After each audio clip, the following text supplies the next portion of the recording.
Halo semua, apa kabar? Perkenalkan, saya Dini Rahmi, mahasiswi Meteorologi Institut Teknologi Bandung. Kali ini, saya akan berbagi sedikit informasi mengenai tugas akhir saya, yang berjudul Pembentukan dan Variasi Temperatur Minimum di Cikuangan Bandung pada tahun 2019 dengan analisis kesetimbangan energi permukaan.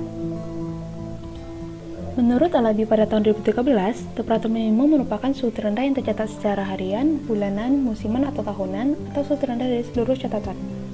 Di Cikuangan Bandung pada tahun 2019, temperatur minimum berfluktuatif dari waktu ke waktu dan cenderung muncul pada saat musim kemarau. Jika temperatur minimum terlalu rendah, terutama di wilayah pegunungan, hal ini dapat mengganggu aktivitas manusia, seperti tubuh yang akan mengalami cold stress maupun pada tanaman yang akan mendukung pembentukan embun es, seperti yang terjadi pada lahan pertanian kentang di Dieng pada pertengahan tahun 2019. Menurut Webster dan Vasula pada tahun 2003, kita dapat mengetahui laju pemanasan suatu lapisan menggunakan persamaan berikut, di mana FZ0 merupakan flux energi di permukaan dan delta Z merupakan ketebalan lapisan. Flux neto di permukaan tadi kita dapat mencarinya menggunakan rumus kesetimbangan energi di permukaan yang dipengaruhi oleh radiasi neto permukaan, panas sensibel, dan panas laten. Pembentukan temperatur minimum dipengaruhi oleh berbagai faktor seperti intensitas matahari yang masuk ke bumi, keberadaan awan, kelembapan udara, dan kondisi geografis suatu wilayah. Sehingga tujuan dari penelitian ini yaitu untuk menganalisis proses pembentukan dan variasi temperatur minimum di Cikuangan Bandung menggunakan analisis kesetimbangan energi permukaan. Data yang digunakan pada penelitian ini ada 3. Yang pertama, data observasi permukaan, kedua, analisis ERA5, dan ketiga, data satelit Himawari 8. Sedangkan metode pada penelitian kali ini dimulai dari analisis variasi temperatur minimum, dilanjutkan dengan identifikasi kejadian temperatur minimum rendah dan temperatur minimum tinggi, dilanjutkan dengan analisis pembentukan temperatur minimum berdasarkan kesetimbangan energi permukaan, dan terakhir, analisis kondisi sinoptik saat temperatur minimum rendah dan temperatur minimum tinggi. Beberapa hasil yang didapatkan dari penelitian ini, yang pertama, berdasarkan pertimbangan variasi data stasiun Cemara dan ERA5, ditetapkan 17 Juli sebagai kasus temperatur minimum rendah, 21 Juli sebagai kasus temperatur minimum tinggi, di mana penurunan temperatur minimum saat termin rendah terlihat lebih tajam dengan rata-rata gradien minus 1,26 derajat Celcius per jam dibandingkan dengan termin tinggi yang memiliki rata-rata gradien sebesar minus 0,68 derajat Celcius per jam. Lalu kenapa hal ini bisa terjadi? Berdasarkan rumus kesetimbangan energi permukaan tadi, flux energi di permukaan tersusun dari net radiasi, panas sensibel, dan panas laten.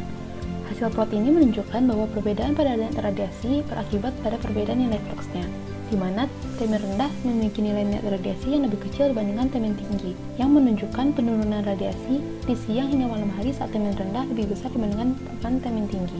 Jika kita berfokus pada net radiasi disusun oleh net shortwave dan longwave, di mana plot menunjukkan net longwave saat termin rendah memiliki nilai yang lebih kecil dibandingkan termin tinggi, yang mengindikasikan pelepasan radiasi gelombang panjang saat termin rendah lebih besar daripada termin tinggi. Radiasi gelombang panjang juga terbagi menjadi 2, yaitu upward atau ke atas dan downward atau ke bawah. Dilihat dari plot berikut, longwave downward saat termin rendah menunjukkan nilai yang lebih kecil dibandingkan dengan termin tinggi. Hal ini mengindikasikan bahwa radiasi gelombang panjang yang balik ke bumi saat termin rendah itu lebih sedikit dibandingkan termin tinggi, mengakibatkan suhu saat termin rendah lebih dingin dibandingkan saat termin tinggi. Lalu kenapa bisa long wave yang balik ke bumi saat termin rendah lebih sedikit dibandingkan saat termin tinggi?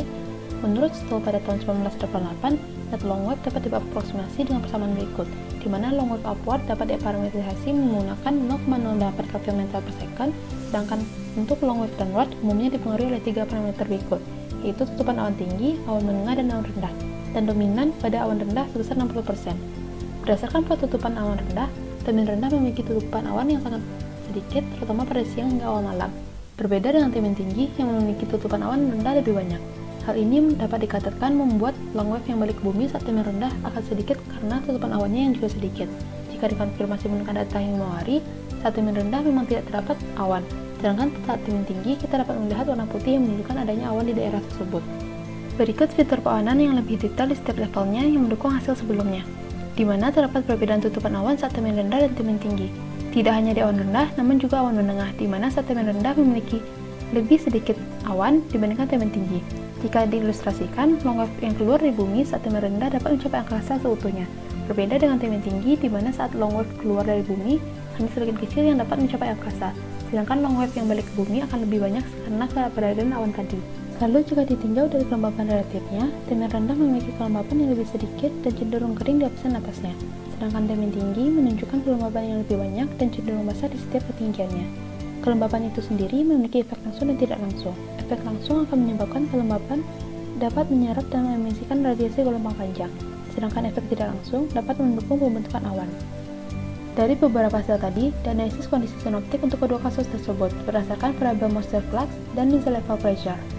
Hasilnya menunjukkan bahwa transfer kelembaban yang terjadi saat temien rendah berasal dari lautan selatan Jawa yang cenderung kering, sedangkan temien tinggi memiliki transfer kelembaban yang berasal dari lautan utara dan selatan Pulau Jawa yang cenderung lebih basah. Lalu bagaimana transfer kelembaban saat temien rendah bisa lebih sedikit dibandingkan temien tinggi? Jika dilihat dari MSLP-nya, ternyata temien rendah memiliki tekanan yang lebih tinggi dibandingkan temien tinggi itu sendiri. Tekanan yang tinggi tadi akan membuat atmosfer menjadi lebih stabil, hingga transfer kelembaban menjadi lemah, menyebabkan kelembaban yang sedikit dan awan yang sulit terbentuk. Berbeda halnya dengan temien tinggi yang memiliki tekanan lebih rendah, membuat atmosfer menjadi tidak stabil dan transfer kelembaban yang akan semakin banyak.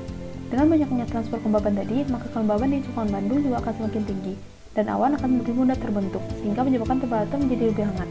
Dari beberapa hasil tadi, diperoleh kesimpulan bahwa perbedaan pembentukan temperatur minimum di Cipuan Bandung saat kasus temien rendah dan temien tinggi diakibatkan oleh perbedaan radiasi gelombang panjang yang balik ke bumi. Hal ini terutama dikendalikan oleh kondisi awan rendah dan kelembaban relatif di hari sebelumnya. Lalu perbedaan kondisi cuaca saat temien rendah dan temien tinggi didorong oleh pola sinoptik yang cukup berbeda akibat dari tekanan permukaan dan transfer kelembaban yang terjadi di Pulau Jawa dan sekitarnya. Sekian informasi dari saya, terima kasih.